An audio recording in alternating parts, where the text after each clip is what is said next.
Pastaj s'ka as edhe një vlerë, ta bësh në një shtet tjetër, se do thonë ti nuk shpëtove vendin tonë, vjen ai me neve na shpëtosh ne. S'ka vlerë fare. Po s'bere në vendin tënd. Mirë, po për fat keq duhet të çlirohemi nga pushtuesit që mbajnë peng Shqipërinë dhe zhvillimin e Shqipërisë. Nuk është herë e parë që këta bëjnë bllokada për Shqipërinë. Edhe investimet të tjera gjigante që kanë ardhur në Shqipëri kanë bllokuar të gjitha. Sepse ata nuk duan zhvillimin e Shqipërisë. Ata duan vetëm shpopullimin dhe zhdukjen e popullsisë shqiptare.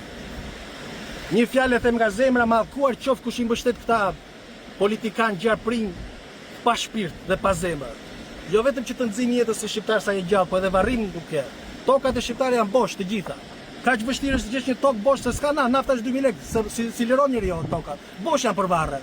Ik hap një tokë që të edhe varrin t'ia bësh siç duhet të paktën, me një hapësirë të madhe. Mos flasim pasaj për të tjera të spitale, ilaçe, budallëqe të tjera çan ndodhi këtu një krizë gjigande. Ky është